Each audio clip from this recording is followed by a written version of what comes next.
शमशान के भी अपने कायदे कानून हैं। शमशान की शक्तियां उन बंधनों से बंधी हुई हैं। अगर वो इन बंधनों को तोड़कर बाहरी जीवित लोगों पर आक्रामक होंगी तो इसका उन्हें दंड भुगतना होगा। इसीलिए ये शक्तियां कभी किसी का जानबूझकर अहित नहीं कर सकती, परंतु अगर कोई बाहरी व्यक्ति उन पर अतिक्रमण करेगा तो उसे विनाश लीला देखनी होगी। ये घटना एक ऐसी ही सत्य घटना को आधार मानकर लिखी गई है। बड़ा हाट के मणिकर्णिका शमशान घाट में एक युवक आने वाला था, जिसके बारे में काले वस्त्रों को धारण किया हुआ शक्ति साधक पहले से जानता था। वो मुझे अपनी ताकत का परिचय देने की कोशिश कर रहा था, पर मैं इस आदमी को तब से जानता था जब वो पहली बार मुझे मिला। तब वो मंदिर पर दान लेने आया था। उसके काले वस्त्र, जटा बिखरी हुई, माथे पर भस्म लगी हुई त्रिपुंड देखने पर वो एकदम कोई तांत्रिक टाइप वेशभूषा वाला लग रहा था। पर मैं पहली बार किसी ऐसे आदमी को नहीं देख रहा था। मैं काफी लोगों को देख चुका था। कई लोग तो शराब पीने के लिए भी इस तरह घर मंदिर में जाकर दान मांगने चले आते हैं, पर वो कुछ अलग था। उसकी आंखों का तेज कुछ अलग था। मैंने उसे कुछ पैसे दे दिए, जैसा कि मैं अक्सर सबको दे देता था। फिर वो चाहे उससे कुछ करें, वो उसके भाग्य के पैसे थे, परंतु उसने वो पैसे मुझे वापस दे दिए।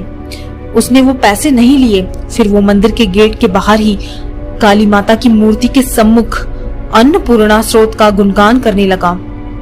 इसके बाद उसने अपने हाथ में भस्म निकाली, वो मंदिर की पहली सीढ़ी से टच की और अपने भिक्षा पात्र में डाल दी। फिर वो वहां से चला गया। उस दिन पहली बार मैं शक्तिशाली मंत्रों की तरफ आकर्षित हुआ। मुझे उसकी शक्ल काफी हद तक याद हो गई थी। इस घटना के 5 साल बाद वो मुझे बड़ा हाट मणिकर्णिका शमशान में मिला।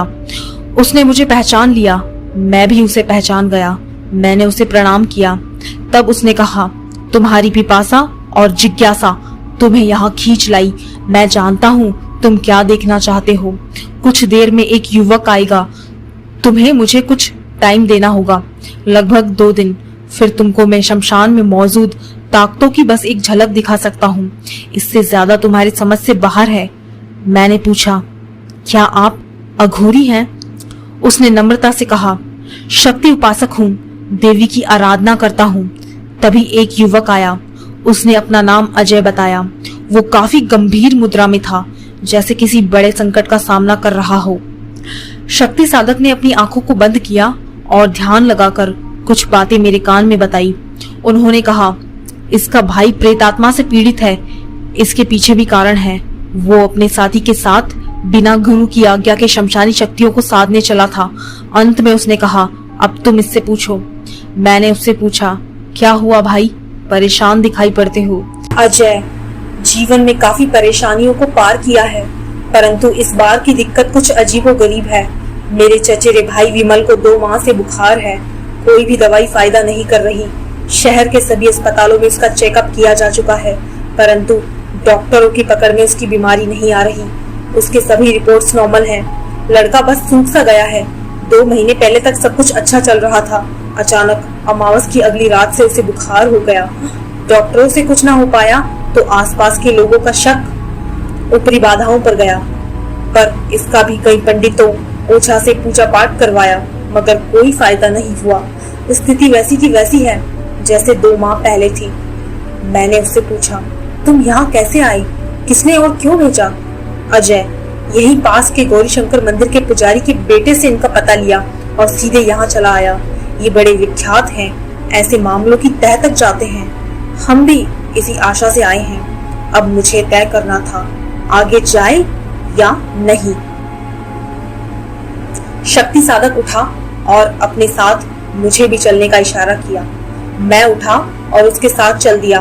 चलो, तुम्हारे घर जाकर ये मामला देखना होगा। अजय, ठीक है। अजय गाड़ी लेकर आया था। हम उसके साथ बैठकर कुछ देर में उसके घर पहुंच गए। उसके घर में घुसते ही अजीब सी मनहूसियत का आभास हुआ। घर जैसा नहीं लग रहा था।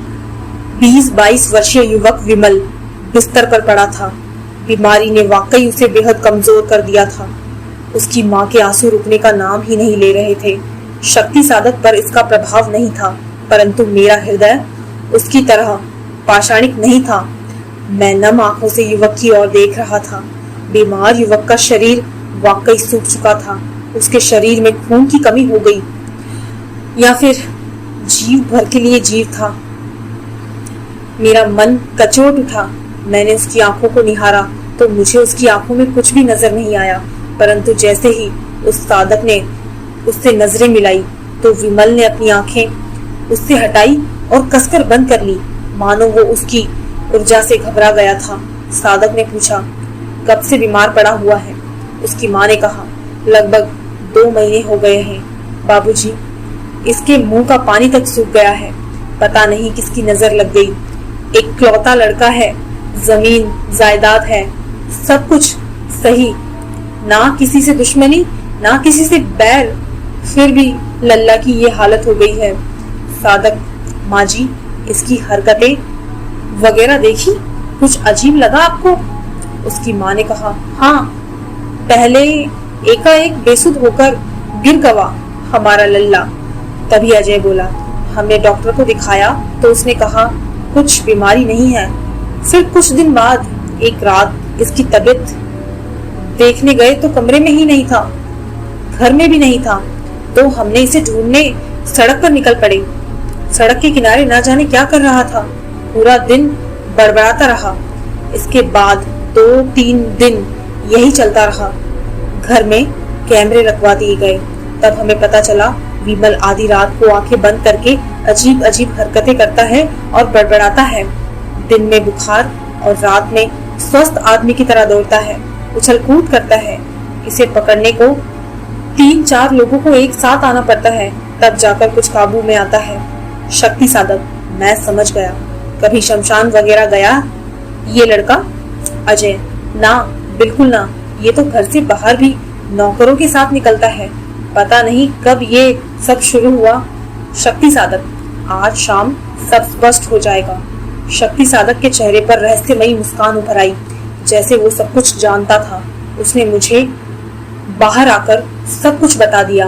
ये लड़का अपने प्राणों को प्रेतनी को दे चुका है, पर मैं अब कोशिश करूंगा, क्या पता शिव शक्ति की कृपा से ये जी उठे।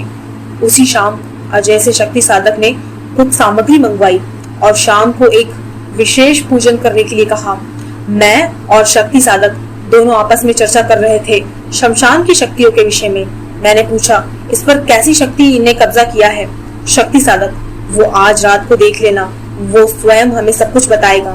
मैंने कहा, पर मुझे तो वो किसी आंतरिक बीमारी से ग्रस्त दिखाई पड़ता है, क्या वो इससे ठीक हो जाएगा? शक्ति साधक ने मेरी आंखों में देखते हुए कहा, हर कोई इतना खुशकिस्मत नहीं होता। कई लोगों को तो ये आत्मा भीतर से समाप्त कर चुकी होती है, उनके शरीर से आत्मा निकलने की ही देर होती है। तो वैसे भी इस लड़की के ऊपर काफी लंबे समय से आत्मा रह रही है, तो इसका भाग्य इसे बचा पाएगा या नहीं, ये सब प्रकृति पर निर्भर करता है। तभी अजय सब सामान लेकर आ गया। लोबान, कपूर, लौंग, इलायची, पीली सरसों, पान, मत्स्य और मदिरा। ये चीजें एक आत्मा को बुलाने के लिए काफी थी। शक्ति साधक ने कहा, अजय, तुम लोग विमल को छोड़कर आज रात के लिए कहीं और चले जाओ। हम पर विश्वास रखो, उसे कुछ नहीं होगा। विमल जब अपने कमरे में चला गया तो घर वालों ने उसे कमरे से बाहर बंद कर दिया और बगल के घर में जाकर सो गए। अजय घर के बाहर पहरा दे रहा था ताकि चोर उचक्के घर में ना घुस जाएं। रात के ठीक 12 बजे हम उस घर के सामने पहुंच गए। शक्ति साधक ने लाल रंग की धोती पहनी थी और कंधे पर काले रंग का गमछा रखा हुआ था। उसने वो गमछा खोलकर मुझे दे दिया। इससे अपने शरीर को ढक लो। मैंने उसे ले लिया और अपने कांधे पर डाल लिया। घर खुला हुआ था। घर के बाहर अजय खड़ा था। वो हमारे आने की राह देख रहा था। शक्ति साधक ने उसे जाने के लिए कहा। वो चुपचाप चला गया। उसने पीछे मुड़कर भी नहीं देखा, जैसे कि पूर्ण विश्वास हो गया हो अब उसका भाई बच जाएगा। घर में प्रवेश करते ही एक तेज दुर्गंध हमारे नथुनों से टकराई। तीक्ष्ण सड़न वाली गंध। मेरे लिए उसे सहना बड़ा मुश्किल हो रहा था। ये एक बहुत बड़ी चुनौती थी मेरे लिए। शक्ति साधक, हम सही समय पर घर आए हैं। वो यही मौजूद है। जल्दी चलो। हम तेज कदम बढ़ाकर विमल के कमरे के बाहर आ गए। उस पर बाहर से चटकनी लगी हुई थी। शक्ति साधक ने कमरे के बाहर गैलरी में आसन जमाया। उसने दक्षिण दिशा की तरफ मुंह किया, जिस तरफ कमरे का दरवाजा था। दरवाजे के ठीक सामने शक्ति साधक ने जमीन पर आटे, हल्दी, लाल केसर से किसी यंत्र का निर्माण किया। उस यंत्र में कुछ मंत्र बुदबुदाते हुए चावल के दाने छिड़क दिए। एक दीपक में कपूर जलाकर थोड़ा लोबान उसमें डालकर 2 लौंग मुझे दी और 2 अपने सिर के ऊपर घुमाकर जला दी। पीली सरसों को घर के कोनों में डालकर घर का बंधन कर दिया। अब वो प्रेतनी छिप नहीं सकती। इस काम को करके उन्होंने दोनों की रक्षा के लिए चक्र बना लिया। उन्होंने मुझे समझाया, चाहे कुछ भी हो जाए, तुम अपने आसन से मत हिलना। तुम्हें कोई बुलाए, हिलाए, हवा चले या ऐसा लगे कि कोई धक्का दे रहा है, तब भी मत हिलना। अगर गलती हुई ये तो जाएगा ही, साथ में हम भी मुसीबत में आ सकते हैं। तुम्हें डर पर काबू करना होगा। वो सब सामान भी उन्होंने दरवाजे के सम्मुख रख दिया। तब उन्होंने मंत्र जाप प्रारंभ किया। शक्ति साधक का मंत्र जाप शुरू हुआ। धीरे धीरे मंत्रों की ध्वनि बढ़नी शुरू हुई। मंत्रों के साथ कमरे की गर्माहट बढ़ने लगी। शक्ति साधक नेत्र बंद करके बैठा था, पर मुझे शक्तियों का अनुभव करना था, इसलिए मेरी आंखें खुली थी। कैमरा भी सब रिकॉर्ड कर रहा था या नहीं, ये सब कल सुबह देखा जाएगा। गर्माहट बड़ी तेज से बढ़ने लगी, गर्मी लगने लगी, कपड़े तरबदर होने लगे। कुछ देर बाद खाली घर में किचन से बर्तनों के गिरने की आवाजें आने लगी। मैं सब सुन रहा था, पर सुनकर भी अनसुना नहीं कर पाया। मैंने गर्दन उस दिशा की तरफ हिलाई, पर कुछ दिखाई नहीं दिया सिवाय अंधकार के। मंत्रों की ध्वनि तेज होने लगी, बर्तन के गिरने का शोर दबने लगा। फिर कुछ देर के लिए सब कुछ बंद हो गया। पूरे घर की लाइट जलने बुझने लगी, परंतु अभी लाइट बंद थी। पूरा घर अंधकार में था। फिर ये लाइट का जलना बुझना रहस्यमय ताकत की ओर इशारा कर रहा था। फिर से घुप अंधेरा छा गया। बंद मकान के अंदर किसी के होने से हवा चलने लगी। अचानक मौसम में बदलाव होने लगा। कमरे का तापमान गर्म से ठंडा होने लगा। वो अजीब सी बदबू भी कम हो गई। अभी तक कपड़े तर से तो ठंडे लगने लगे। मैंने वो काला शॉल कसकर ओढ़ लिया, पर शक्ति साधक को तो मानो मौसम परिवर्तन का कोई आभास ही नहीं हो रहा था। वो किसी टैप रिकॉर्डर की भांति कभी तेज कभी धीमी गति में मंत्र बुदबुदाए जा रहा था। अचानक कमरे के अंदर हलचल होने लगी। किसी के कदमों की आहट कमरे के भीतर आने लगी। ठप ठप ठप, कभी तेज कभी धीमी। कमरे में प्रेत लीला प्रारंभ हो गई। मैं सब कुछ ध्यान से देख और सुन रहा था। कुछ देर में आवाज दरवाजे की दूसरी तरफ से आकर थम गई। मेरी आंखों के सामने खुद ब खुद दरवाजे की चटकनी जो बाहर से बंद थी चटकी और एक चोट के साथ खुल गई, जैसे किसी ने उसे जोर से खींचा हो, और मेरा मुंह खुला का खुला रह गया। मैं अवाक होकर देखता रह गया। झप से दरवाजा चू का शोर करता हुआ खुल गया। मेरे शरीर में सिरहन पैदा होने लगी और माथे पे पसीना छूटने लगा। हालांकि अब मौसम में ठंडक थी, परंतु ऐसे दृश्य देखकर हृदय की जो दशा थी वो बताने योग्य नहीं थी। धक धक धक करता हुआ दिल धड़के जा रहा था। उसका शोर मुझे दिमाग की नसों तक महसूस हो रहा था। अब जो आंखों के सामने आने वाला था वो तो हैरान कर देने वाला था।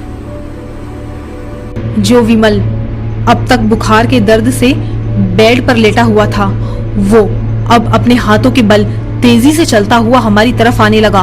उसकी आंखों के नीचे के काले घेरे दिन से ज्यादा गहरे थे। उसकी त्वचा का रंग अब पूरी तरह रूखा हो गया था। मेरा दिमाग सोचने में असफल था। ये सब क्या हो रहा था? जब वो लड़का अपने हाथों के ऊपर चलता हुआ दरवाजे तक पहुंचा, तो उसने वहां रखे मदिरा और मत्स्य में से पहले मत्स्य को कच कच कच की आवाज के साथ निकलना शुरू किया। वो किसी पागल की तरह मछली के टपके हुए लाल खून को जमीन पर से जीभ को लपलपाकर चाट रहा था।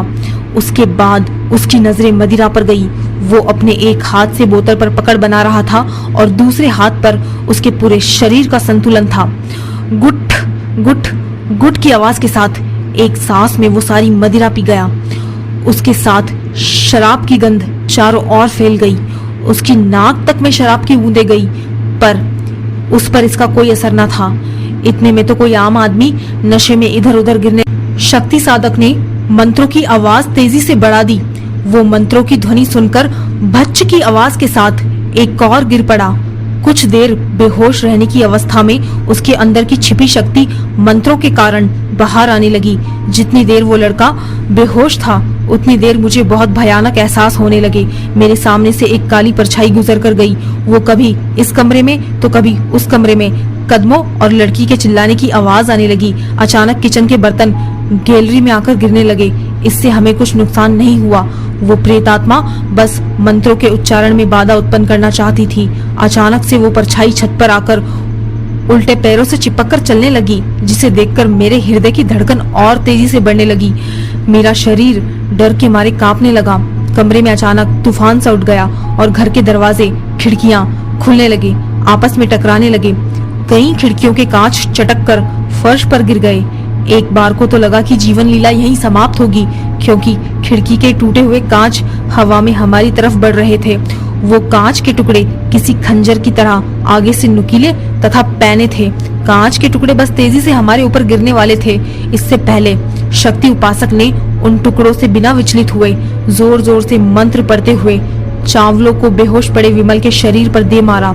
वो कांच के टुकड़े जमीन पर गिर गए। वो प्रेतात्मा फिर से विमल के शरीर में प्रवेश कर गई। वो शरीर में घुसते ही विमल उठकर बैठ गया। मैं तो अचंभित था। जो शरीर अब तक बेसुध होकर पड़ा था वो तुरंत उठ बैठा। शक्ति साधक ने बिना देर किए उसके हाथों को खींचकर एक पतली लाल रंग की अभिमंत्रित डोरी से उसके हाथों के दोनों अंगूठे बांध लिए। धागे को अपने हाथ में पकड़ लिया। शुरुआत में धागे पर हल्का सा दबाव दिया। तुरंत विमल जोर जोर से चीखने लगा, जाने दो मुझे, जाने दो, मैं इसे परेशान नहीं करूंगी।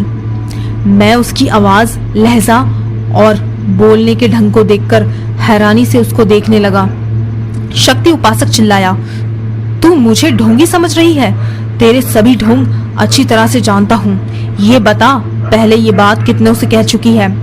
क्रोध में शांत साधक ने धागे को जोर से खींचा। विमल लड़की की आवाज में रोने लगा, मुझे जाने दो, मैं फिर लौटकर नहीं आऊंगी। पर क्या ये सच था? इससे पहले भी वो इस ढोंग को कर चुकी थी। शक्ति साधक ने बिना देर किए उसके हाथों को खींचकर एक पतली लाल रंग की अभिमंत्रित डोरी से उसके हाथों के दोनों अंगूठे बांध लिए। धागे को अपने हाथ में पकड़ लिया। शुरुआत से धागे पर हल्का दबाव दिया। तुरंत विमल जोर जोर से चीखने लगा, जाने दो मुझे, जाने दो, मैं इसे परेशान नहीं करूंगी। मैं उसकी आवाज, लहजा और बोलने के ढंग को देखकर हैरानी से उसे देख रहा था। शक्ति उपासक चिल्लाया, तू मुझे भी ढोंगी समझ रही है? तेरे सभी ढोंग मैं अच्छी तरह से जानता हूँ। ये बता, तू मुझे पहले कितनों से कह चुकी है ये बात? इसके बाद क्रोध में शांत साधक ने धागे को जोर से खींचा। वो लड़की की आवाज में रोने लगा, मुझे जाने दो, मैं फिर लौटकर नहीं आऊंगी। शक्ति साधक, तू कौन है? शमशान शक्ति, जल स्थल की है या वन देवी? विमल ने कोमल पर भारी आवाज में कहा, मैं शमशान की प्रेतनी हूँ। मैं लगातार विमल के व्यवहार में हो रहे परिवर्तन को नोट कर रहा था। उसके नाखूनों से किसी की आवाज आ रही थी। वातावरण में भय छाया हुआ था। वातावरण शुष्क हो गया था। हवा ठहर गई थी। अभी कुछ देर पहले जो ताकत हमें डरा रही थी, अब वो शक्ति साधक के पाश में बंधी हुई तिलमिला रही थी। शक्ति साधक, बता, इसके शरीर पर कब्जा क्यों किया तूने? तू शमशान के नियमों को जानती है ना? विमल, हाँ जानती हूँ, पर इसने इसी शरीर से शमशान के नियमों को तोड़ दिया, इसलिए इसका शरीर मैं नष्ट कर दूंगी। इसके स्थूल शरीर को अपने लोक ले जाऊंगी। शक्ति साधक, क्या किया इसने? प्रेतनी, इसने शमशान में अमावस्या के दिन प्रवेश करके उसे अपवित्र कर दिया, जिसके कारण मेरे स्वामी की पिशाच सिद्धि नष्ट हो गई। शक्ति साधक, तू खुद आई है या तुझे तेरे स्वामी ने इसके पीछे लगाया है? प्रेतनी की आवाज गहराई थी। कोई प्रेतनी तब तक किसी को नुकसान नहीं पहुंचाती जब तक कोई शमशान के नियमों को खंडित ना कर दे, अपने प्राण भेंट ना कर दे। शक्ति साधक ने आंखें बंद की। ये तो मेरे प्रश्न का जवाब नहीं है, सही जवाब दे। मैं कोई कच्चा खिलाड़ी नहीं हूँ जो तू मुझे बहला रही है। प्रेतनी, मेरे स्वामी को लाश चाहिए पिशाच सिद्धि के लिए। ये हृष्ट पुष्ट शरीर इसी काम आएगा। उसने उस रात को काल भैरव की कृपा से मिला शव अनजाने में खराब कर दिया। शक्ति साधक, तू तो इसे पूरी तरह चूस गई है। इसके शरीर में खून की बूंदें भी कहाँ शेष हैं? प्रेतनी, अभी में मजा शेष है, फिर तंत्र में तो बस लाश चाहिए, बाकी मेरी भेंट है। शक्ति साधक, इससे अनजाने में गलती हुई, तू इसे क्षमा कर दे। प्रेतनी, शमशान में चूक की कोई जगह नहीं। शमशान के नियमों का उल्लंघन मैं नहीं, तुम कर रहे हो। मैं इसे लेकर जाऊंगी, हिम्मत हो तो रोक लो। मैं स्वामी के आदेश में बंधी हूँ। शक्ति साधक, अगर मैं तुम्हें स्वामी की गुलामी से आजाद करा दूं तो? प्रेतनी, कोई अघोरी तांत्रिक मुझे सिद्ध कर लेगा। शक्ति साधक, तुम खुद जाओगी या मैं शमशान के रक्षक का आवाहन करूं? प्रेतनी, हा हा हा, नियम इसने तोड़ा है, मैंने नहीं। शक्ति साधक, तो ये भी नियम का खंडन है। तुम अपनी शक्तियों से इसे अकाल मृत्यु की ओर ले जा रहे हो। विमल, इसकी शुरुआत तो वही हो गई थी जब इसने शमशान को क्षति पहुंचाने का काम किया। शक्ति साधक, तो तुम ऐसे नहीं जाओगी। उसने जोर से उस लाल धागे को खींचकर जोर से विमल के शरीर को यंत्र के अंदर बांध लिया। वो तुरंत बेहोशी की अवस्था में चला गया। वो प्रेतनी चीखते चिल्लाते हुए अदृश्य हो गई। शक्ति साधक ने उसे सूंघा। ये अब भी प्रेतनी के वश में है, इसे बचाना असंभव है। शमशान के रक्षक इसे जीवन दान दे सकते हैं। शक्ति साधक ने उसकी कलाई पर एक लाल रंग का अभिमंत्रित धागा बांध दिया। वो बेहोश हो गया। उसकी सांसें चल रही थी। सुबह होने को थी। ब्रह्ममुहूर्त होने तक हम उसी यंत्र के भीतर बैठे रहे। जब ब्रह्ममुहूर्त हुआ तो शक्ति साधक ने जमीन पर बिखरी सारी सामग्री को समेट लिया और एक थैली में भरकर अपने बैग में रख लिया। विमल को कमरे में सुला दिया। कुछ देर बाद विमल के परिवार वाले भी वापस लौट आए। विमल की माँ ने कहा, छोरा बच तो जाएगा ना बाबूजी? शक्ति साधक ने कहा, कोशिश कर रहा हूँ। उसके हाथ में जो धागा है तब तक खोलना नहीं। अगर लापरवाही में गुम या छूट गया तो 24 घंटे के भीतर उसकी मौत निश्चित है। अजय, कुछ पक्का समाधान दो बाबूजी। धागे के भरोसे कब तक रहेगा वो? शक्ति साधक, ये बस कुछ समय के लिए है ताकि वो प्रेतनी उससे दूर रहे, उसके शरीर पर कब्जा ना करे। हमें इसके पक्के समाधान के लिए शमशान के देवता को सिद्ध करना होगा। इसमें कुछ अधिक खर्चा होगा और हम जो सामग्री मंगवाएंगे वो बिना किसी नानुकुर के इकट्ठा करके तुम्हें लानी होगी। परिवार का एक सदस्य भी हमारे साथ चलेगा, परंतु उसके जीवित रहने की कोई गारंटी मैं नहीं दे सकता। विमल ने अनजाने में ही सही मौत का आमंत्रण किया है। प्रेत योनि का इसके शरीर पर लंबी अवधि तक प्रभाव है, इसलिए कुछ भी हो सकता है। सोच लो, विमल की माँ ने कहा। बाबूजी, आप कोनो भी तरीका से हमारे लल्ला को बचा लीजिए। एक ही लल्ला है हमार।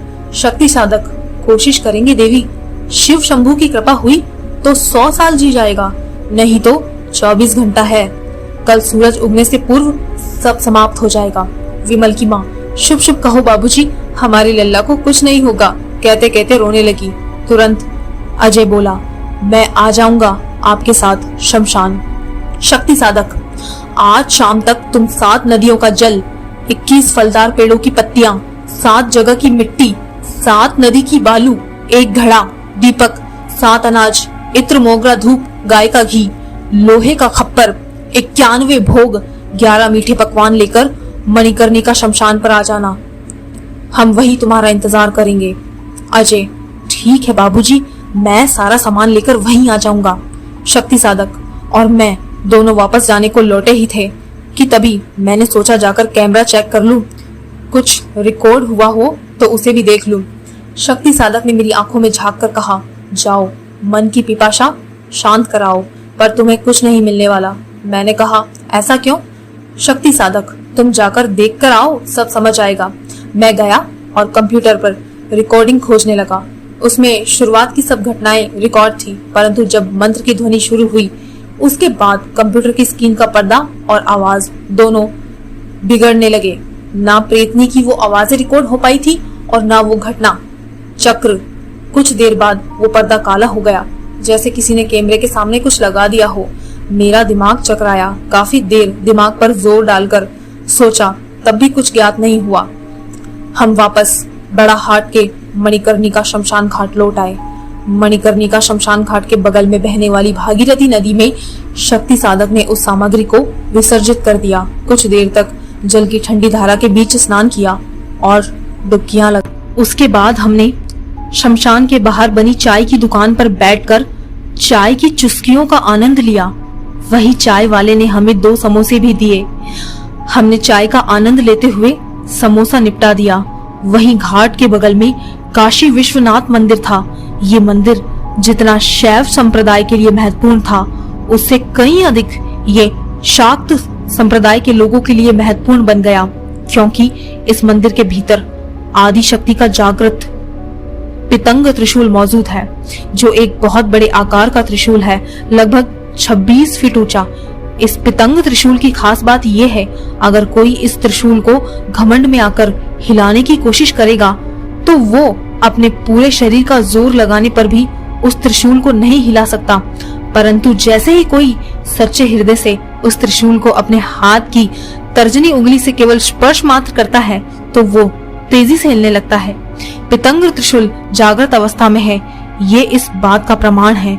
इसी कारण उस मंदिर को शाक्त संप्रदाय के लोगों के बीच महत्वपूर्ण बना दिया।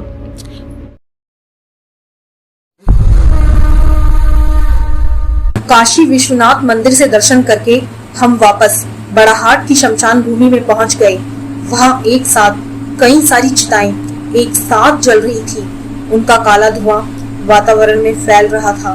धुएं के गुब्बारे के साथ मांस के जलने की बू रह रहकर उठ रही थी। दोपहर हो चुकी थी। सूर्य सिर पर चढ़ने को आतुर था। हमें रात्रि की प्रतीक्षा थी। कुछ देर में बैठे बैठे नींद का तीव्र आवेग महसूस होने लगा। हम चिताओं से दूर नदी के तट पर आकर सो गए। सूर्य के प्रकाश में गुनगुनी गर्माहट थी, इसलिए हमें शीघ्र ही नींद आ गई।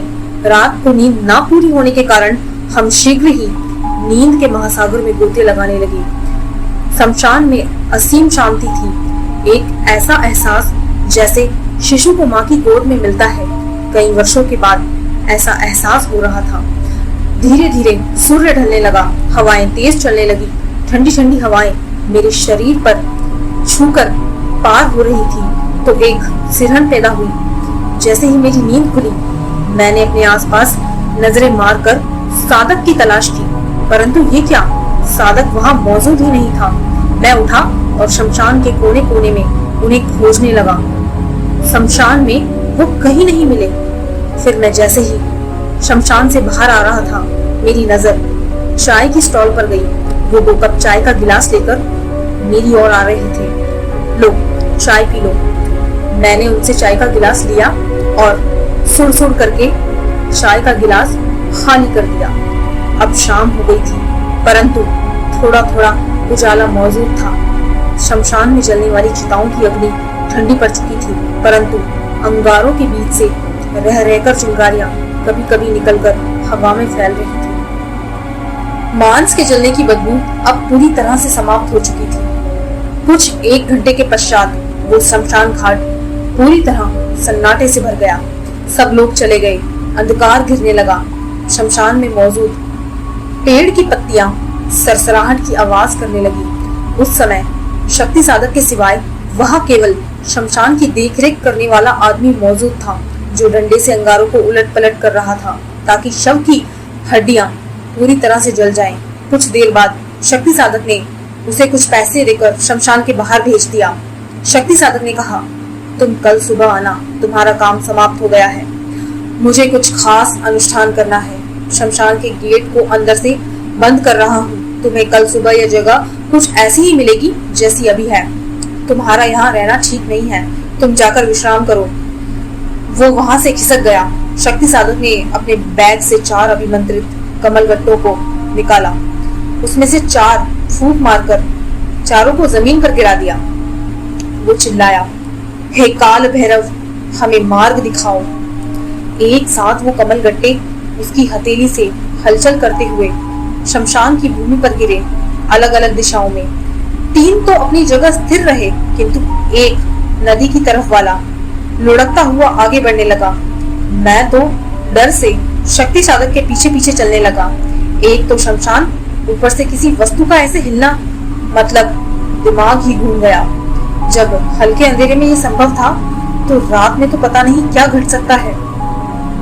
कमलगट्टा कुछ आगे जाकर नदी के पास जोर से फट गया, जैसे वो कमलगट्टा ना होकर आलू बम हो। उस जगह की मिट्टी पर काला सा गड्ढा हो गया। शक्ति साधक खुश हुआ।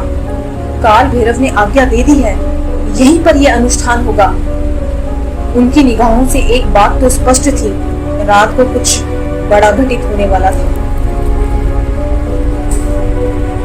तभी अचानक गाड़ी का हॉर्न बजने लगा, जो शमशान के ठीक सामने से सुनाई दे रहा था। मैं और शक्ति साधक दौड़ते हुए तेज कदमों से उस ओर गई। शक्ति साधक ने कहा, अजय, हॉर्न मत बजाओ, ये कोई खेल का मैदान नहीं है। गाड़ी साइड लगाओ और सामान लेकर अंदर आ जाओ। अजय को अपनी गलती का एहसास हुआ। उसने हॉर्न बजाना बंद कर दिया। तुरंत गाड़ी को साइड लगाकर बाहर निकला। गाड़ी की डिक्की से 2 बड़े बैग निकालकर शमशान के भीतर आ गया। अजय, हम तुम्हारी प्रतीक्षा कर रहे थे। जो सामान कहा था वो सब पूर्ण है ना? अजय, हाँ। शक्ति साधक ने कहा, चलो। अजय बैग लेकर हमारे पीछे पीछे चलने लगा। शक्ति साधक वहीं बैठकर लकड़ी से मिट्टी खोदने लगा और उसके पास नदी की ओर एक चौकोर आकृति बना ली। उस चौकोर स्थान के ऊपर वो सामान रख दिया जो अजय लेकर आया था। उसके बाद उन्होंने चारों तरफ रक्षा के लिए एक रक्षा घेरा बनाया। वो गड्ढा उस गोले के एकदम बीच में कुछ मौजूद था। उस गड्ढे में शमशान के पेड़ों के नीचे जमीन पर रखी हुई लकड़ियां तोड़कर जला दी। वो एक अस्थाई कुंड लग रहा था। उसकी रोशनी शमशान में कुछ दूरी तक उजाला कर रही थी, परंतु अधिकांश क्षेत्र पर अंधेरे का ही कब्जा था। कुछ देर में शक्ति साधक ने सारे सामान को चौकोर आकृति में रख दिया। घड़े में नदी का जल लेकर आए। अनुष्ठान की तैयारी कुछ ही देर में होने वाली थी, परंतु अभी अनुष्ठान को शुरू करने के लिए कम से कम 2 घंटे का इंतजार करना था। 12 बजने में 2 घंटे शेष थे। इस मौके का मैंने फायदा उठाया और उनसे कुछ महत्वपूर्ण विषयों पर चर्चा की। मैंने उनसे पूछा, क्या आज सच में शमशान के रक्षक हमारी आराधना से खुश होकर उसे प्रेतनी से मुक्त करवाएंगे? शक्ति साधक ने कहा, अवश्य कराएंगे।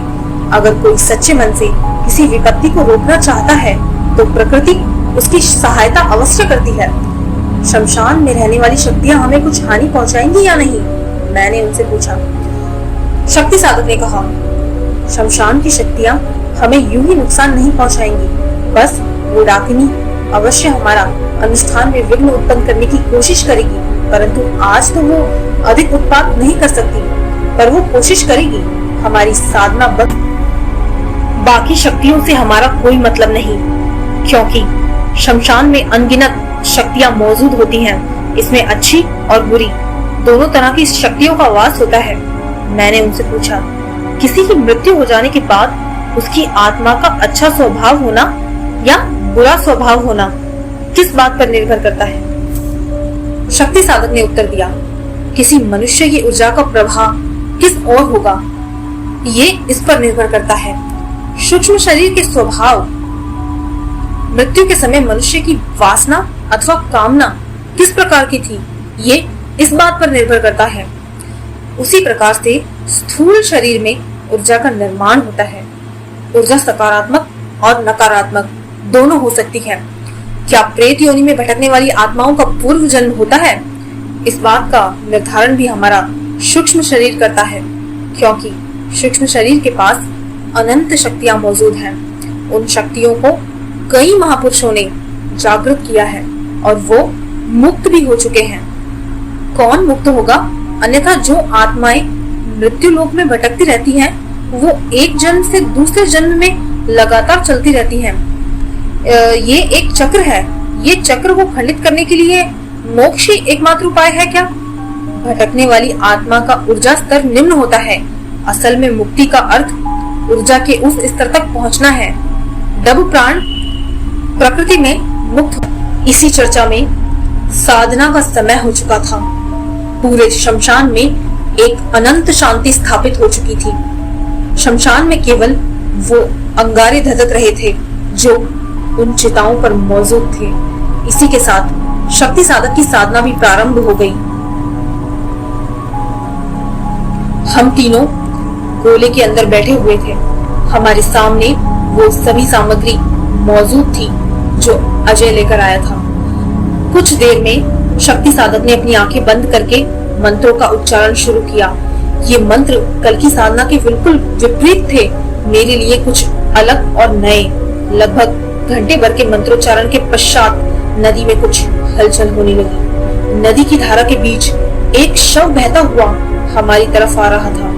मंत्रों की तेज ध्वनि की और वो शव खींचा चला आ रहा था। ऐसा प्रतीत हो रहा था जैसे कोई शक्ति उस शव को खींचकर हमारे सामने ला रही हो। एकाएक वो शक्ति साधक उठा और नदी के किनारे से शव को अकेले घसीट कर लाया। उसको यंत्र के सामने लेटा दिया। हमारी आंखों के सामने वो निष्प्राण शव था। वो एक लड़के का शव था जो लगभग विमल की आयु का होगा। उसके कपड़े और शरीर मिट्टी से सने हुए थे। उसका शरीर अब भी गीला था। उसके हाथों की नसों पर खून जमा हुआ सा प्रतीत हो रहा था, जैसे वो लड़का काफी दिन पहले मृत हो चुका था। परंतु उसका शव काफी हद तक सही था। शायद वो कोई रहस्यमयी शव था, अन्यथा भागीरथी की विकराल धाराओं के बीच वो ऐसे निकाला मानो कोई उसे खींच लाया हो। मैं तो पिछली रात को काफी कुछ देख चुका था, परंतु अजय की आंखों में डर साफ दिखाई दे रहा था। उसके शरीर की कपकपी से जमीन में हल्का हल्का कंपन हो रहा था जो मुझे महसूस हो रहा था। उसकी सांसें भी रह रहकर आ रही थी। उसके लिए वो रात जीवन की सबसे कठिन रात रही होगी। शक्ति साधक ने उस शव को घड़े के जल से नहला दिया। फिर वो उसे भर कर ले आया। जितनी देर वो वहां नहीं था, हमारी तो हालत खराब हो गई। मन में भ्रम हो रहा था कहीं ये हम पर घातक हमला ना कर दे, पर ईश्वरीय शक्ति से वो शव ज्यों का त्यों बना रहा। शक्ति साधक के आते ही जान में जान आई। मंत्र जाप का दूसरा दौर प्रारंभ हुआ। हमारे नेत्र खुल गए थे। शक्ति साधक ध्यान लगाकर लगातार जप कर रहा था। शमशान की शक्ति मंत्रों की गूंज से टूटने लगी। एक बार फिर तीक्ष्ण गंध शुरू हो गई थी। मौसम ने करवट लेनी शुरू कर दी। तेज हवाएं चलने लगी। पत्तों में सनसनाहट होने लगी। परंतु चारों तरफ नजरें घुमाकर देखा, शमशान शांत था, बिल्कुल निर्जन वन की भांति। वो ध्वनि हमारे मन का वहम प्रतीत हो रही थी। अचानक मुझे वही शांति महसूस हो रही थी जिसका आनंद मैं दिन में ले चुका था। अजय सामने मृत लाश को देखकर घबरा रहा था। वो सामग्री वैसी की वैसी पड़ी थी। मंत्रों की ध्वनि के बीच अचानक शमशान के अंधकार से रोने की आवाज आ रही थी। अजय ने अपनी मुंडी मेरी तरफ घुमाई और पूछा, तुमने वो आवाज सुनी? मैंने उससे कहा, हाँ, ये वही प्रेतनी है जिसने तुम्हारे भाई के शरीर पर कब्जा किया है। अजय मुझे रहस्यमयी दृष्टि से देखने लगा, जैसे उसे मैं कोई रहस्यमयी व्यक्ति लग रहा था। शमशान में मंत्रों की आवाज धीरे धीरे बढ़ने लगी। एक पहर पूरा बीत जाने के बाद अंधकार में से प्रेतनी परछाई के रूप में बदलकर हमारे चारों तरफ गोल गोल घूमने लगी। उसके मांस के सड़ने की बदबू पूरे वातावरण में फैल रही थी। वो अपनी डरावनी दृष्टि से हमें डरा रही थी। उसके नेत्र अंधकार में चमक रहे थे। कभी वो शमशान के पास मौजूद पेड़ पर उल्टी लटकती तो कभी हमारे बिल्कुल करीब आकर जोर जोर से चीखने चिल्लाने लगती। परंतु ऐसा लग रहा था जैसे उसकी हरकतों को कोई नियंत्रित कर रहा था। अचानक मंत्र जाप रुका। प्रेतनी भी हवा के साथ घुल गई। शायद वो शक्ति साधक की दृष्टि को सहन करने में सक्षम नहीं थी। शक्ति साधक ने कहा, अब जो घटित होगा उस पर तुम्हें विश्वास नहीं होने वाला। रात्रि के दूसरे और तीसरे पहर के बीच के बिंदु जिस पर दोनों प्रहर नगण्य होते हैं। शक्ति साधक ने कहा, अजय अपना हाथ दिखाना। अजय ने सहर्ष हाथ दिखाने को बढ़ाया ही था कि शक्ति साधक ने पैनी नुकीली लोहे की पिन उसकी तर्जनी उंगली में चुभा दी। अजय चिल्लाया, आह! फिर शक्ति साधक मुस्कुराते हुए उसकी उंगली से रक्त शव के मुंह में टपकाने लगा। 3 बूंदे टपकने के बाद उसने अजय के हाथ को छोड़ते हुए कहा, हमें मार्ग दिखाओ, एक शमशान के अधिष्ठाता मार्ग दिखाओ। उसके बाद घड़े में पानी भरकर रखते हुए जल में इत्र को मिला दिया। इत्र के मिलते ही उस पानी से सुगंध खुशबू उठने लगी, वातावरण में तेजी से फैल गई। घड़े के जल का छिड़काव शक्ति साधक ने उस गोले के चारों तरफ किया। गोले के चारों तरफ वो अलग अलग प्रकार की पत्तियां लाइन बारी बारी बिछाकर उन पत्तियों के ऊपर अलग अलग वस्तुएं सजाने लगा। केवल भोग की वस्तुएं उस लाश के बिल्कुल सामने रख दी। साधक ने सारी तैयारी कर ली। अलग अलग सामग्री जैसे अलग अलग जगह की बालू मिट्टी को भी उन पत्तियों पर गिरा दिया। 7 नदियों का जल अब भी संभाल कर रखा हुआ था। मंत्रों का तीसरा दौर प्रारंभ हुआ। इस बार के मंत्र वही थे, परंतु उच्चारण अलग तरीके से अलग आवृत्ति में हो रहा था। साधक मंत्रों की आवृत्ति पूर्ण होने पर आंख खोलकर बीच बीच में उस लाश पर चावल के दाने मार रहा था। प्रत्येक मंत्र की आवृत्ति के बाद वो इसी घटना को दोबारा दोहरा रहा था। कुछ ही देर में फिर से परलौकिक घटनाएं चालू हो गई। इस बार प्रेतात्मा पूरी तरह से अदृश्य थी। हमें बस केवल अंधकार से चीखने की आवाजें आ रही थी। अचानक से हमारे चारों तरफ मौजूद पत्तियां हवा में ऊपर उठने लगी। वो गोल गोल घूमने लगी। हमारी सिट्टी पिट्टी गुल हो गई। शक्ति साधक पर इसका कोई प्रभाव न था। हमारी तो सांसें अटक गई। एकाएक वो लाश हवा में उठने लगी। प्रेतनी इस प्रक्रिया को भंग करने की पूरी कोशिश कर रही थी, परंतु ऐसा प्रतीत हो रहा था जैसे कोई शक्ति उसे इस काम को करने से रोक रही थी। लाश धीरे धीरे से बोली, खून दो, अपना खून। शक्ति साधक तो जैसे पहले से ही तैयार था। लोहे के खप्पर को बीच में रखकर तीनों की उंगलियों में से 3-3 बूंद खून निकाली। फिर शक्ति साधक ने मंत्र बुदबुदाते हुए चावल के 3 दाने उसमें डाल दिए। उसके डालते ही खप्पर में खून खुद ब खुद ऊपर की ओर बढ़ने लगा। हमारे लिए ये आश्चर्य था, मतलब खोपड़ी हिला देने लायक चीज, वैज्ञानिकता को झुठलाने वाली चीज। एक क्षण के लिए वो पूरी तरह से भर गया था। लाल गाढ़ा द्रव्य जमीन पर गिरने लगा। साधक ने खप्पर लाश की तरफ बढ़ाया। वो किसी अतृप्त जीव की तरह उस खून को पी गया। उसके वस्त्र पूरी तरह से लाल हो गए। इसके बाद वो लाश खड़ी हुई, दौड़कर शमशान के अंधकार में गई और वो उन अंगारों के बीच से एक छोटी सी हड्डी को उठाकर लेकर आया और उस हड्डी को उसने साधक की तरफ बढ़ाया और कहा, लो, ये तुम्हारे लिए है। तुम्हारा अनुष्ठान सफल हुआ। प्रेतनी को मैं शमशान के भीतर बांध दिया है। अब वो शमशान के बाहर कभी नहीं जा सकेगी। विमल पूरी तरह से सही हो जाएगा। उसके बाद लाश का शरीर काले रंग का होने लगा। उसकी आंखें तीव्र लाल और जीभ से खून की बूंदें जमीन पर टपकने लगी। शक्ति साधक ने उसको दोनों हाथ जोड़कर प्रणाम किया और देखते ही देखते वो लाश हमारी आंखों के सामने से ओझल हो गई। शक्ति साधक खुशी से झूम उठा। वो चिल्लाया, हम सफल हुए, हमारा अनुष्ठान सफल हुआ। शमशान के रक्षक ने प्रेतनी को किलित कर दिया। अब वो शमशान से बाहर नहीं आ सकेगी। उसके बाद शक्ति साधक ने अपने हाथ से शेष सामान को उठाया और नदी के जल में प्रवाहित कर दिया। रात्रि का चौथा पहर खत्म होने को था। ब्रह्म मुहूर्त प्रारंभ होने को था। अजय ने शक्ति साधक से पूछा, क्या अब मेरा भाई पूरी तरह से सही हो जाएगा? शक्ति साधक ने कहा, हाँ, प्रेतनी के प्रकोप से पूरी तरह से मुक्त है। कुछ ही दिनों में वो पूरी तरह ठीक हो जाएगा। बस शारीरिक रूप से बलवान होने में समय लगेगा। सामग्री को नदी में प्रवाहित करने के पश्चात हम तीनों शमशान से बाहर आ गए। अजय गाड़ी से वापस घर चला गया। मैं उसकी गाड़ी को जाता हुआ गली के अंतिम छोर की ओर देख रहा था। जब मैं वापस मुड़ा तो वहाँ कोई मौजूद ही नहीं था। शमशान को मैं बाहर से ही देखा, परंतु वहाँ कोई नहीं था। सड़क खाली थी। इतने में चाय वाला आया। मैंने उससे चाय बनवाई। उसने चाय बनाकर दी। मैंने जल्दी से पी ली। मैंने उससे पूछा, वो शक्ति साधक कहाँ गया जो कल तक यहाँ था? चाय वाले ने कहा, रमता जोगी बहता पानी।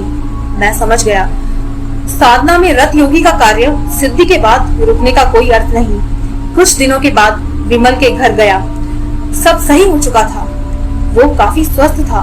सब लोग उस शक्ति साधक का पता मुझसे मांगने लगे, पर मैं खुद नहीं जानता था वो कोई दैवीय शक्ति थी या हिमालय का सिद्ध योगी। तो क्या आज भी ऐसे साधक मौजूद है या नहीं, मैं ये आपसे जानना चाहती हूँ। अगर आपके अनुभव में कुछ ऐसा हुआ है तो प्लीज मेरे साथ और बाकी व्यूअर्स के साथ जरूर शेयर कीजिएगा। एंड मैंने ये कहानी बचपन से सुनी है एंड ऐसी बहुत सारी कहानियां सुनी है बचपन से ही। तो ऐसी ही एक घटना सुनी थी बचपन में, जिस पर मैंने ये आप लोगों के लिए कहानी के रूप में इस घटना को पेश किया। तो आई होप आपको बहुत पसंद आई होगी, क्योंकि बड़ा ही इंटरेस्टिंग और डरावना अनुभव था ये, जिनके भी साथ घटा उनके लिए, और आई एम श्योर सुनने वालों के लिए भी डरावना ही होगा, बेहद ही डरावना।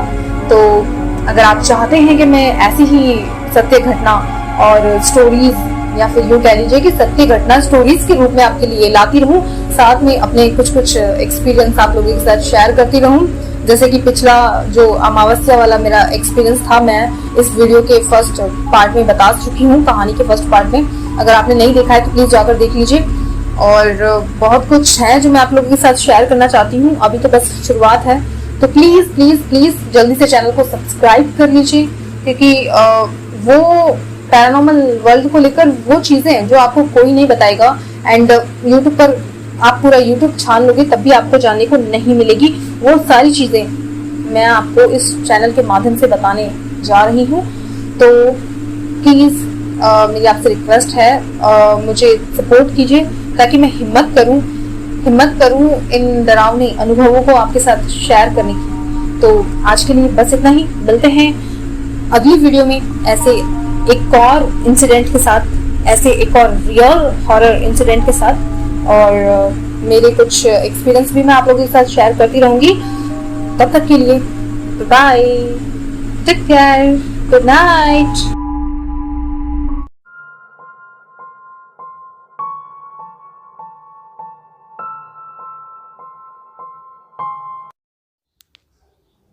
भूत आखिर रहते कहाँ हैं? ये बड़ा ही स्वाभाविक और सामान्य सा प्रश्न मालूम होता है, लेकिन जब हम इस सवाल को बड़ी ही गहराई से समझने की कोशिश करेंगे तो जान पाएंगे कि ये सवाल जितना साधारण नजर आता है उतना है नहीं, या यूं कह लो साधारण है ही नहीं। इस वक्त मुझे सुन रहे सभी लोगों से मेरी गुजारिश है कि आप अपने अपने दिमाग का इस्तेमाल करते हुए खुद सोचिए कि ये भूत कहाँ रहते होंगे, क्या खाते होंगे, क्या करते होंगे। प्लीज सोचिए। तो चलिए आप लोगों को अब और ज्यादा इस पहेली में ना उलझाते हुए इस रात से पर्दा उठाते हैं। दोस्तों, अक्सर बचपन में आपने अपने मम्मी पापा या खासकर अपने नाना नानी से ज़रूर पूछा होगा, जैसे मैं पूछा करती थी, नाना जी, नानी जी, ये भूत क्या होते हैं, कहाँ रहते हैं, क्या खाते हैं, कैसे दिखते हैं ये भूत? तो मेरे नाना नानी मुझसे कहते थे, भूत लोगों के बीच नहीं रहते बेटा, ये तो बियावान जंगलों, कुओं, बावड़ियों, तालाबों, खंडहरों, सूने मकानों, सुनसान रास्तों आदि में वास करते हैं। इंसानों के बीच ये नहीं आते। अगर कोई इंसान कभी इन्हें अकेला मिल जाए तो वो उन्हें या तो मारकर खा जाते हैं या उनका खून चूस लेते हैं, और ये दिखने में बहुत ही डरावने होते हैं। सही कहा ना मैंने? आपको भी बचपन में इस तरह की बातें अपने बड़ों से सुनने को ज़रूर मिली होंगी, है ना? और आपने भी इस तरह की बातों को सच मान लिया होगा, जैसे कि मैं मान लिया करती थी अक्सर बचपन में। यही कि भूत बियावान जंगलों में होते हैं, कुओं और बावड़ियों में होते हैं, खंडरों में होते हैं, सुनसान जगहों में होते हैं। दोस्तों, बचपन से ही मुझे पैरानॉर्मल वर्ल्ड के बारे में जानने की बहुत उत्सुकता रही है। यही कारण है कि इस उत्सुकता के चलते मैंने कई बार अपनी जान को जोखिम में डाला, वो भी तब जब मैं बच्ची थी। महज 6 से 7 साल की मेरी उम्र रही होगी। उस वक्त मैं भूतों को हमेशा से देखना चाहती थी कि ये दिखते कैसे हैं, इनके दिल में दया होती है या नहीं, इनमें फ्रेंडशिप क्वालिटी होती है या नहीं, ये कैसे बात करते हैं। मैं उनसे बात करना चाहती थी। मैं इसी लालसा में, भूतों को देखने की इच्छा में अक्सर छुप छुपाकर भूतों को तलाश करने घर से निकल पड़ती थी। आप इसे मेरा अजीबोगरीब शौक कह लो, जो कि मुझे बचपन में हुआ था और काफ़ी हद तक आज भी है।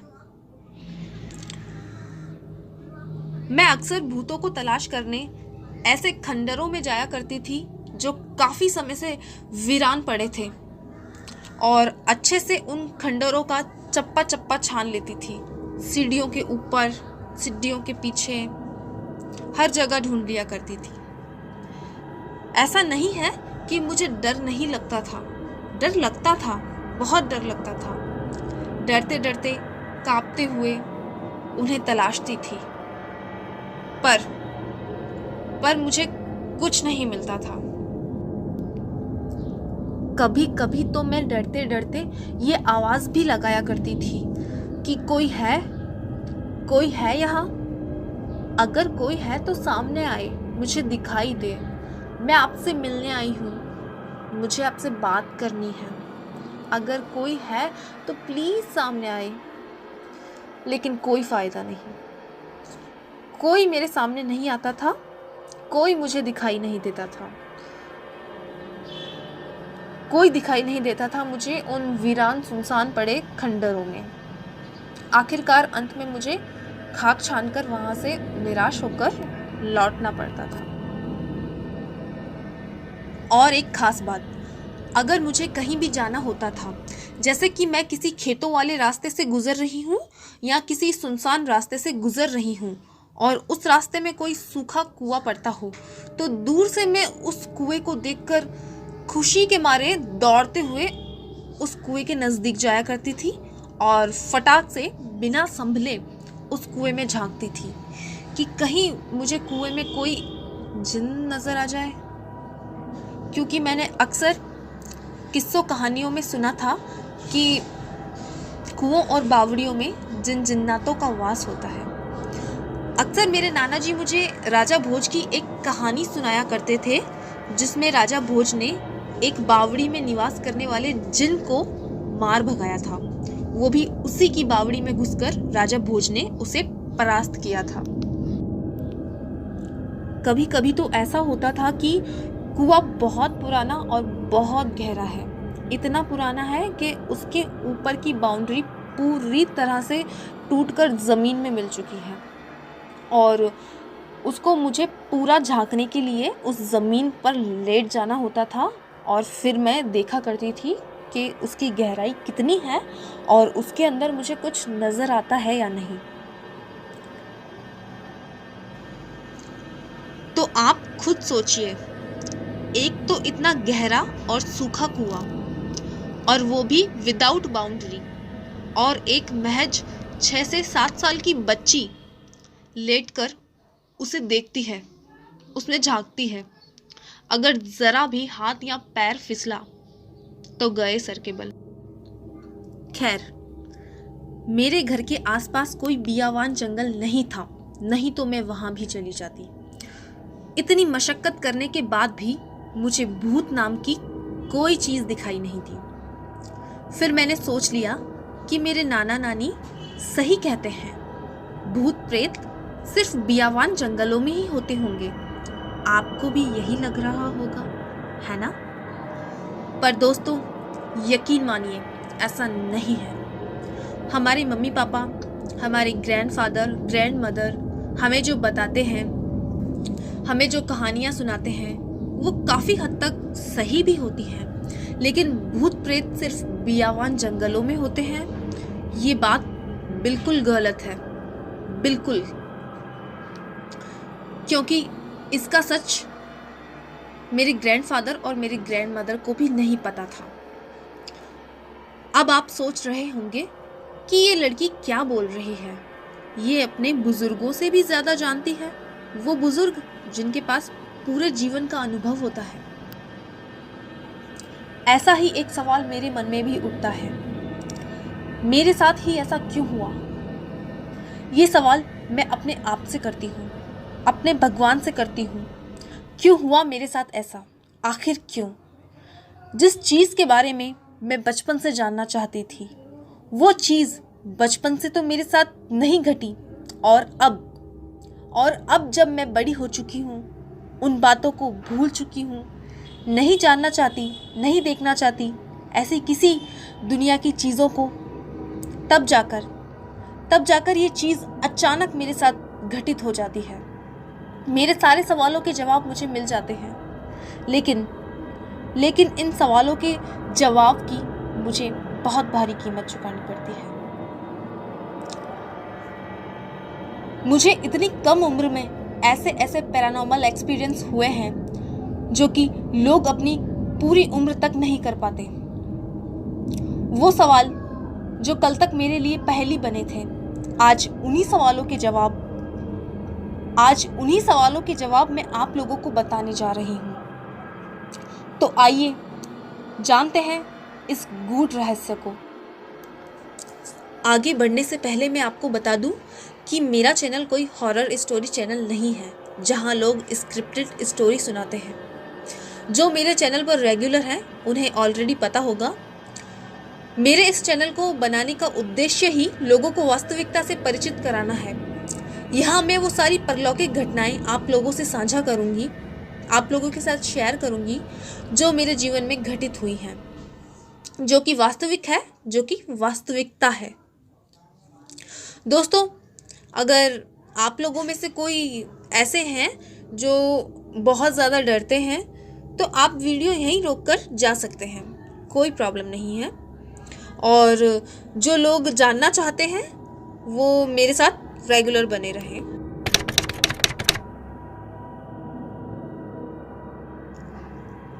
तो आइए सबसे पहले ये जान लेते हैं कि ये भूत होते कौन हैं।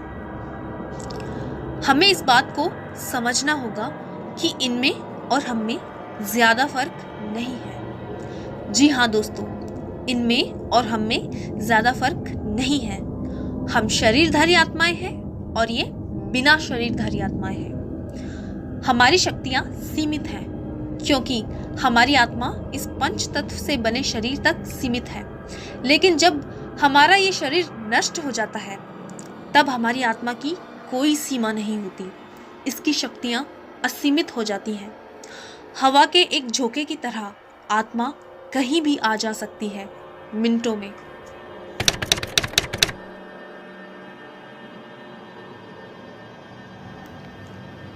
आत्माएं सिर्फ बियावान जंगलों, खंडरों, कुओं, बावड़ियों या सुनसान जगहों पर ही निवास नहीं करती, बल्कि ये हमारे घरों में भी हो सकती है। जी हाँ, ये बात बिल्कुल सत्य है, ये हमारे घरों में भी हो सकती हैं। और ये एक खौफनाक सच भी है। ये मैंने खुद एक्सपीरियंस की है, एक बार नहीं कई बार एक्सपीरियंस किया है और दिन के उजाले में भी एक्सपीरियंस किया है।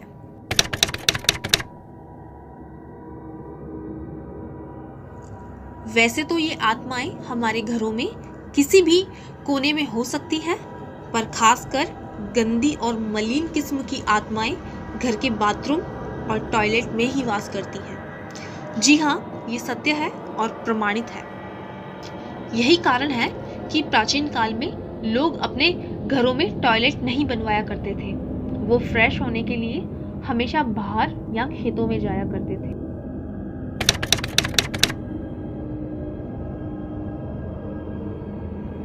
इसके अलावा ये कुछ विशेष पेड़ों, जिनमें सबसे पहले पीपल का नाम आता है, फिर बरगद, इमली, आंवला, बांस, मेहंदी, बबूल आदि में वास करती हैं।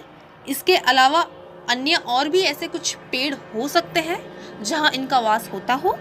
और ठीक इसी तरह कुछ विशेष पौधों जैसे खासकर चमेली, रात रानी जो अत्यधिक सुगंधित होते हैं, इनमें अच्छी और बुरी दोनों प्रकार की आत्माएं वास करती हैं।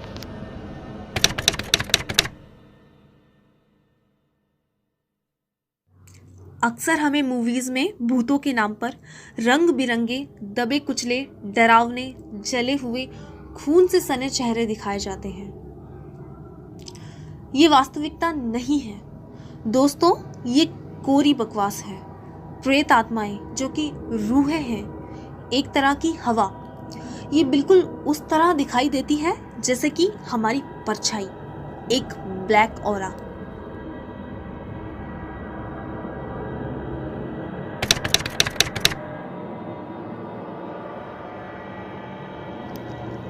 सामान्य तौर पर ये काफी चिड़चिड़ी, गुस्सैल और नकारात्मक स्वभाव की होती हैं। लेकिन सभी आत्माओं के लिए ये बोलना बिल्कुल गलत होगा।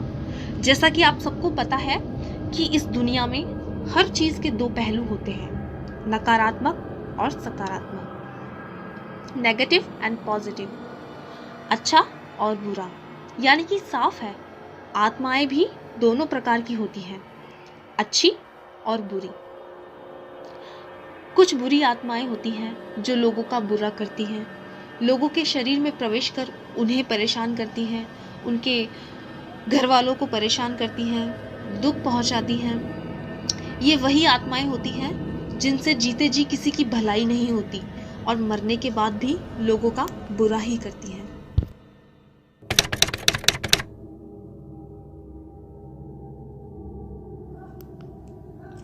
ठीक इसके ऑपोजिट अच्छी आत्माएं भी होती हैं जो कि मरने के बाद भी अपने सत्कर्मों से नहीं चूकती, लोगों की मदद करती हैं, लोगों की भलाई करती हैं और किसी की मदद करके बहुत खुश होती हैं।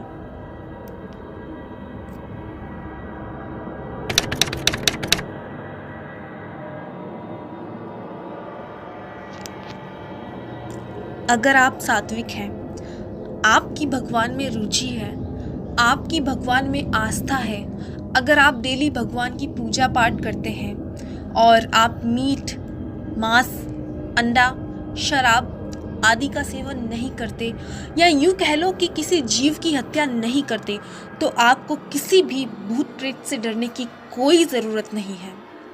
और ठीक इसके विपरीत जो लोग तामसिक प्रवृत्ति के होते हैं, मांसाहार ग्रहण करते हैं, शराब पीते हैं, जिनका पूजा पाठ से कोई लेना देना नहीं, जो लोग साफ सुथरे नहीं रहते, अपने घरों को भी गंदा रखते हैं, जो लोग गंदे और मलिन रहते हैं, अधिकांश उन्हीं लोगों पर भूत प्रेत चिपटने की संभावनाएं रहती हैं। तो प्लीज़ दोस्तों, आपसे मेरी पर्सनली रिक्वेस्ट है, आपसे मेरी गुजारिश है, अगर आप मीट, मांस, अंडा इनका सेवन करते हैं तो अब से ना करें, जीव हत्या ना करें, जानवरों को ना मारें, उन्हें जीने दें, क्योंकि भगवान ने उन्हें भी जीने के लिए भेजा है, उन्हें भी जीने का हक है। किसी जीव की हत्या कर अपने सर हत्या का पाप ना लें, बल्कि हो सके तो जानवरों की मदद करें, उन्हें खाने को दें, उनका इलाज कराएं, उन बेजुबानों से प्यार करें। कितने मासूम होते हैं ये जानवर, कितनी मासूमियत होती है उनमें। मुझे ये समझ नहीं आता कि आखिर कोई इन्हें मार कैसे सकता है।